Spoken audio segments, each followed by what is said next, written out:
Made possible by the Carnegie Council, the voice for ethics in international affairs. Today our speaker is AC Grayling, and he will be discussing his latest publication, The Good Book, the Humanist Bible.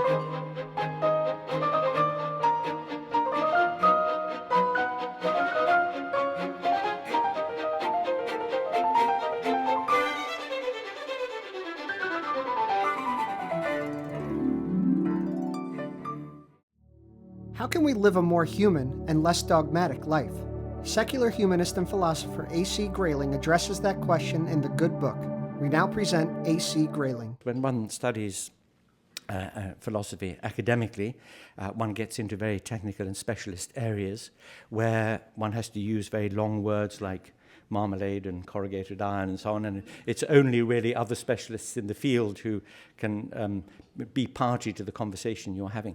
And one thing that interested me after having studied and thought a little bit about some of the great theories of ethics was to look at normative ethics. That's to say, those ethical systems which advised or guided or instructed people how they should live.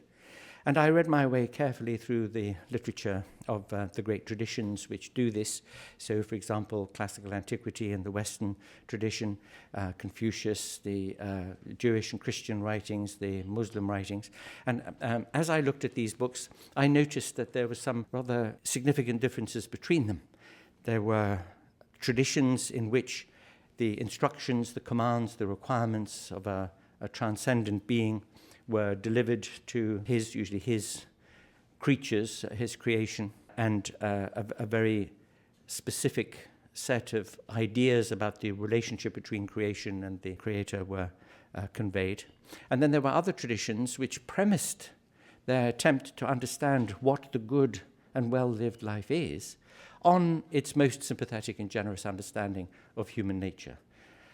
A frail, needy thing, human nature, capable, of course, of great joy and satisfaction also.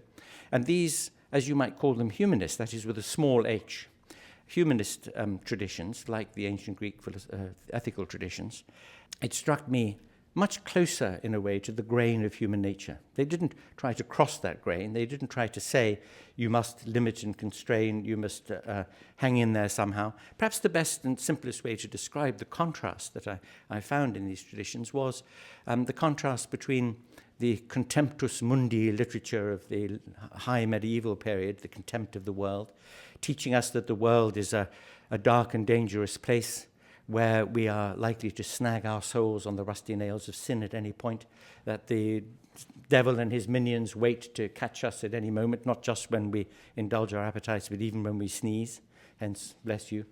And then you contrast that with the Renaissance itself, full of paintings of picnics and portraits of ordinary people, celebration of music and poetry, a refocusing on this life, this world now, and all its potential for beauty and for joy.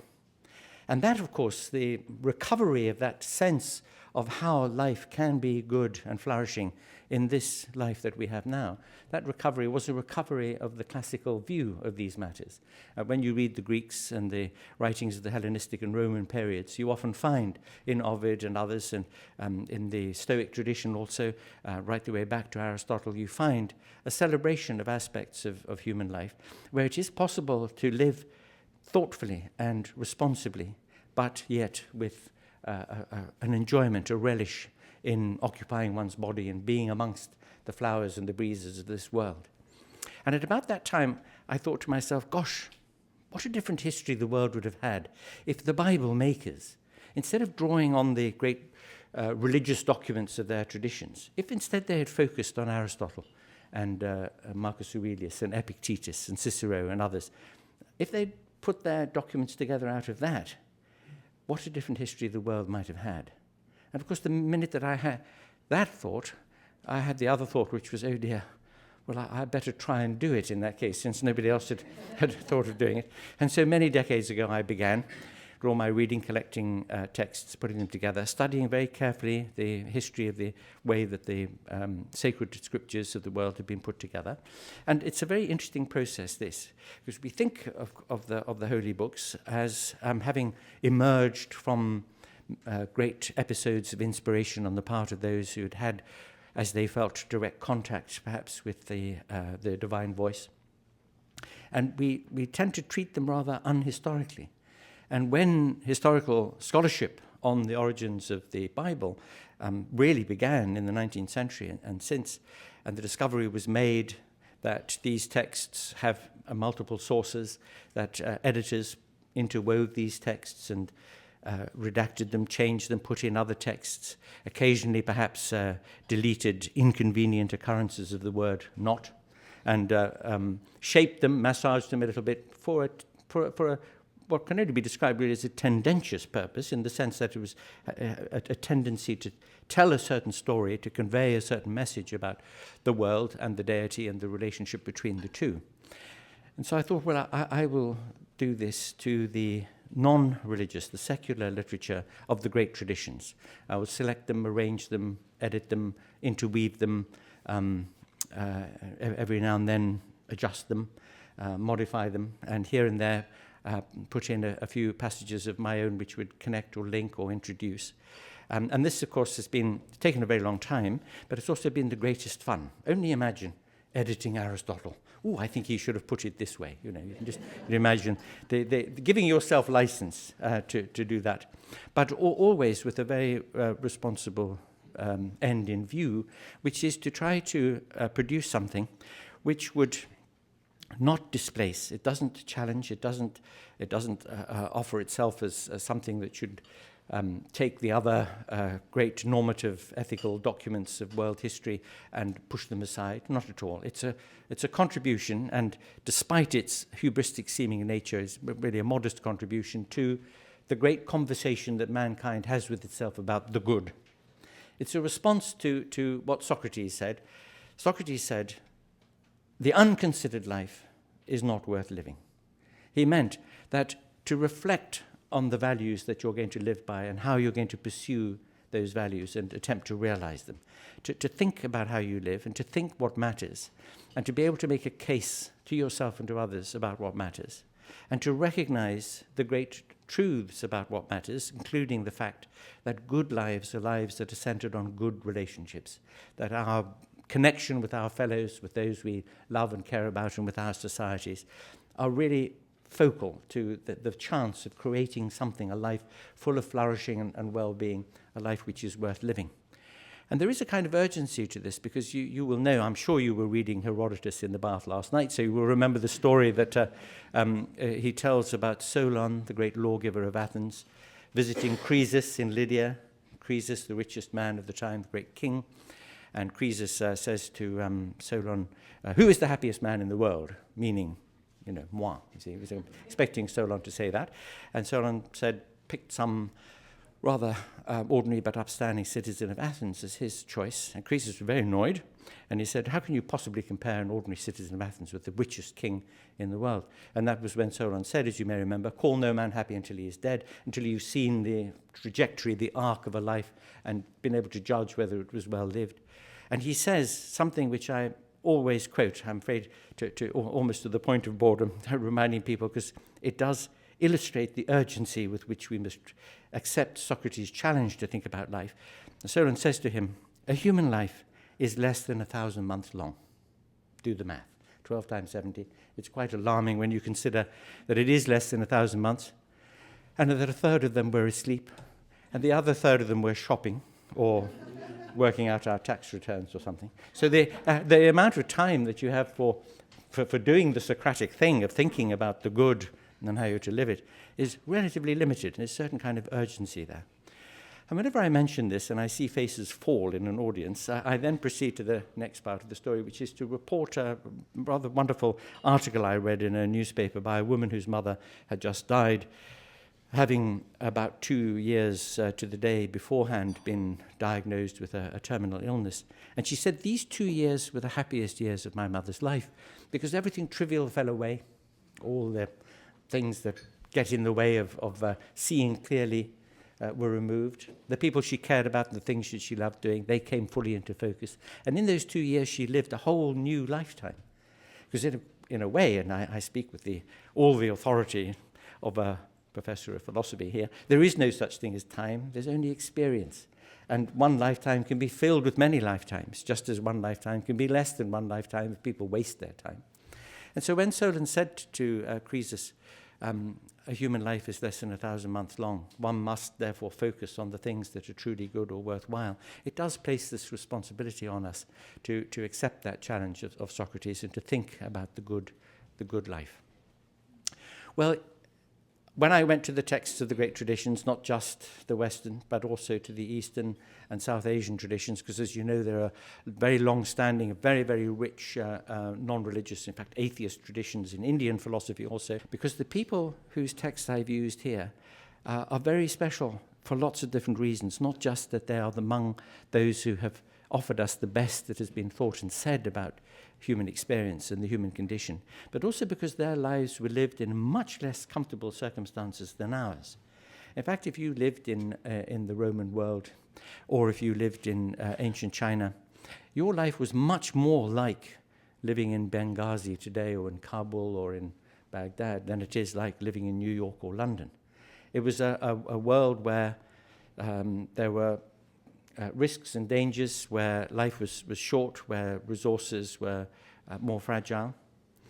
If you were a citizen of a polis in one of the cities of the Greek world, let us say, it would not be impossible that at some point in your life you would be engaged in war. If your city lost, you might be enslaved.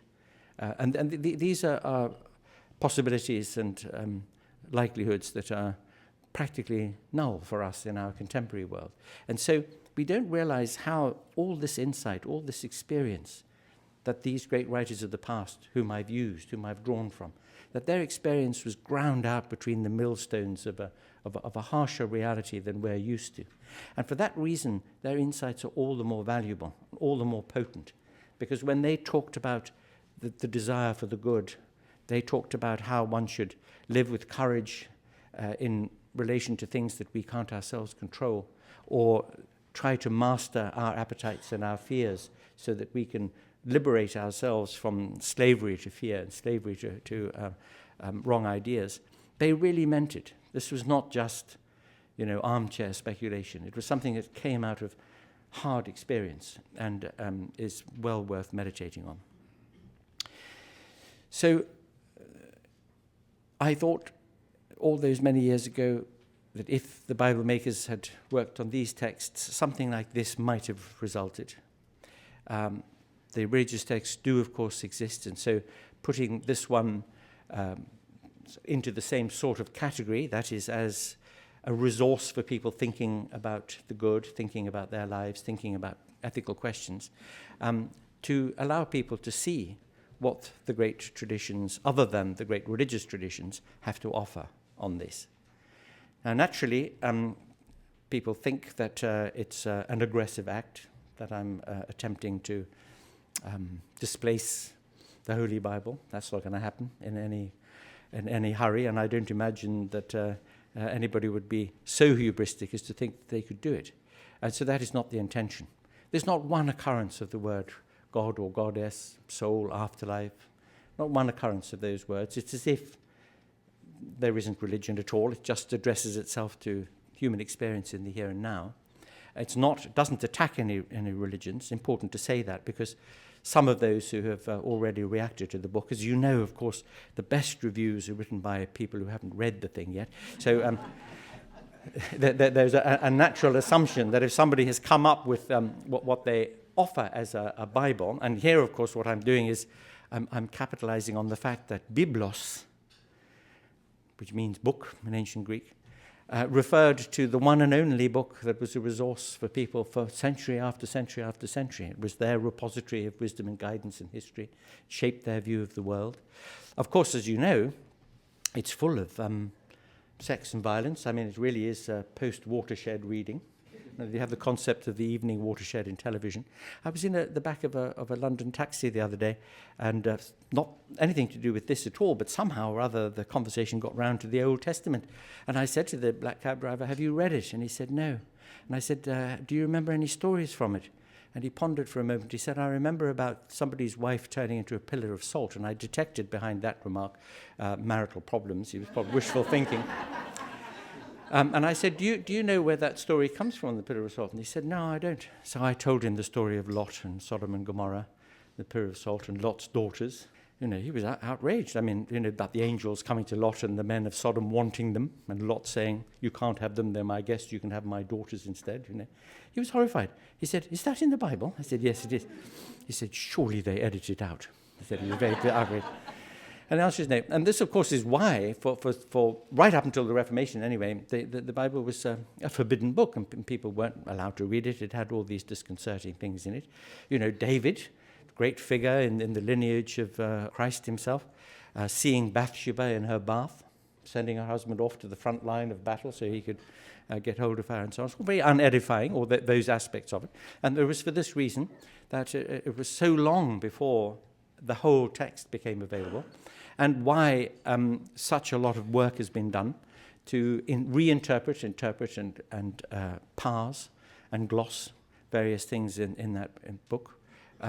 For example, to take the beautiful erotic love poem of the Song of Solomon and to turn it into an allegory about the relation to the church and so on. And it's all very well done. But this book contains no pillars of salt and incestuous relationships and so on. It is just those perspectives on what it is to be the best that one can be as a human being. It doesn't ask anybody to accept any injunctions other than one, which is to think for yourself, to take responsibility in the end for the moral values that we live by. I say towards the end of the book, what we have to do is we have to go beyond our teachers and go beyond our texts and do that thinking for ourselves and to take responsibility for those choices, because then ultimately we own our own lives. And when we own them and we live according to our best, most generous and humane thoughts, we recognize that what it is to live the good life is to try to live the good life. Thank you very much indeed. Is there any organized school of thought that most reflects your own thinking? Yes, the humanist movement. Now, when people talk about humanists, what immediately springs to mind is open-toed sandals and beards. It's rather earnest outlook on life, perhaps a large dollop of vegetarianism and so on. But in fact, humanism is not a prescriptive movement. It doesn't tell people what to think or how to be.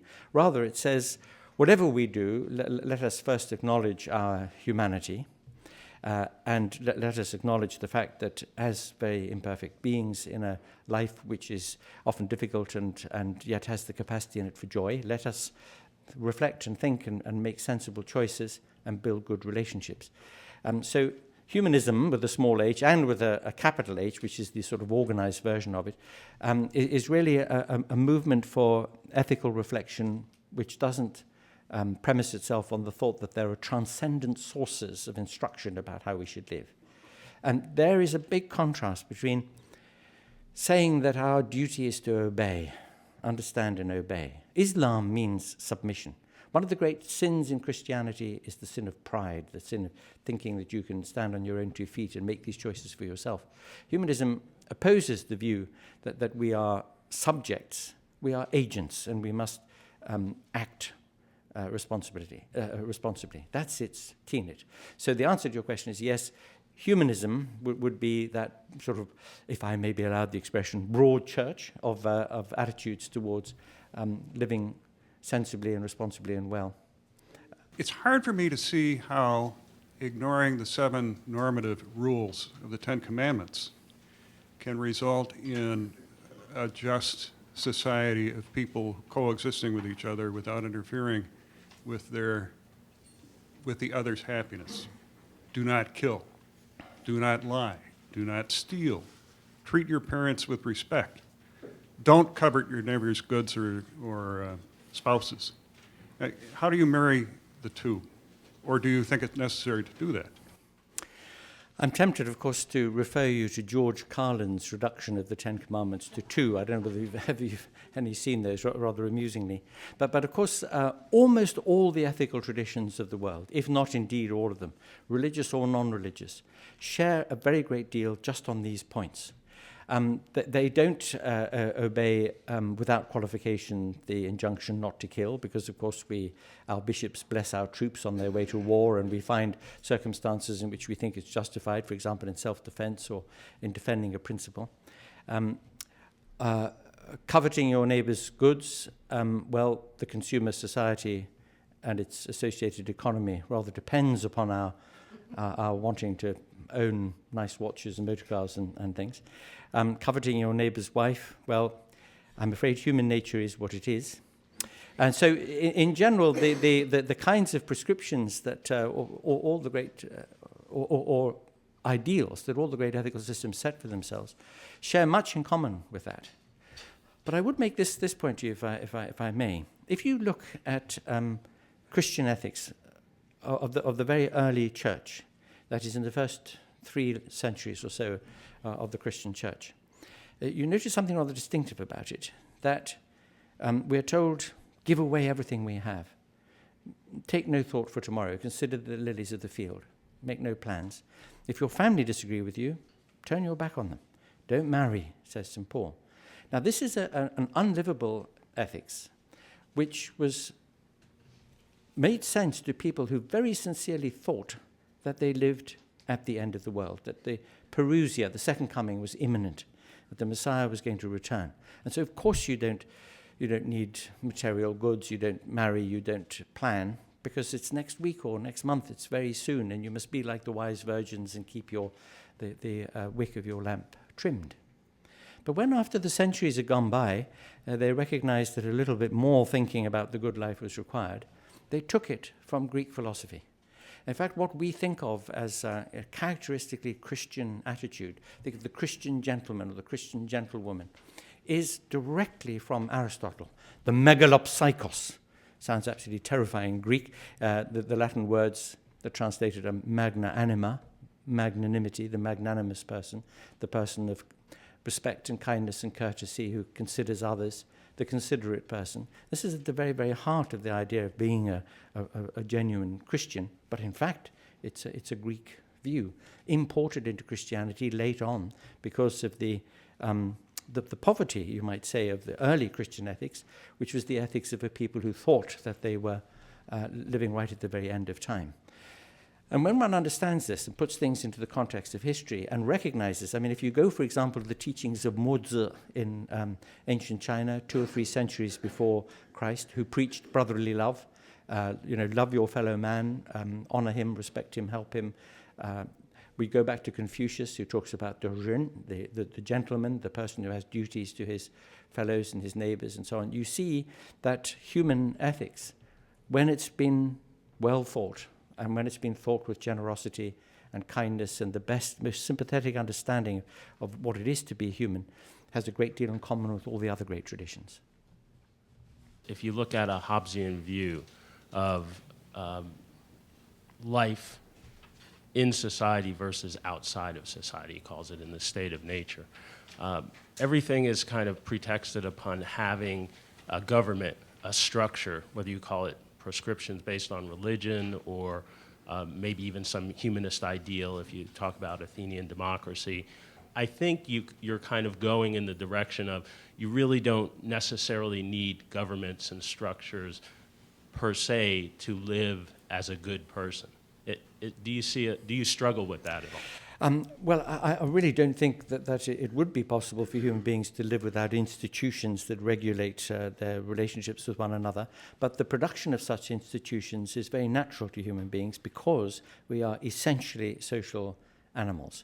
So if we look at Hobbes and we look at the whole social contract theory tradition, which contrasts life within a society where there are laws and structures and an order of society with something else thought of as the anarchy of the primitive condition, the contrast is a false one, because even outside developed societies, human beings as social animals always had their connections and their groups in which there were ordered relationships, so respect for elders and certain rules and taboos that govern their relationships with one another. And it's very, very easy to demonstrate that quite naturally, if human beings get together in certain circumstances, they won't have the Lord of the Flies experience of William Golding. They would have a rather different experience. A sort of organic social structure would arise. And it's simple to show it in this way. If you were walking down the street and a complete stranger was walking down the street ahead of you, and you saw a great pile of bricks teetering just above him and just about to fall on his head, what would you do? You would shout out a warning instinctively. Instinctively. You wouldn't say, unless you were a rather special person, this is going to be interesting. You wouldn't. Most people wouldn't do that. Most people have this instinctive reaction to call out to a fellow human being, and that marks something deep about the connection between all human beings, from which organically the structures of our society have arisen. The fact that we have institutions and laws, the fact that we arrange and organize, the fact that we have in our mores and our morals as well as in our legal systems ways of relating to one another, as we do now. We listen to one another with respect and courtesy, ask questions in a polite way. This is natural to us. This is what we are as human beings. What's unnatural is what our newspapers are full of. War, conflict, turmoil, people doing other people down, cheating and lying. Of course these things happen all the time, but they are a minority avocation of human experience. Because in every town and city of the world, every hour of every day, there are a million acts of kindness and cooperation, courtesy, normal friendship. When you walk into a shop or get on a bus, what you get from most of the human beings you encounter is what's natural to us. It's the wars and the conflicts and the cheating that are not. I thank you also for being humorous and inspirational. It was a wonderful morning. Thank you so much. Thank you. We hope this program was informative and provided some perspective on the underlying ethical issues.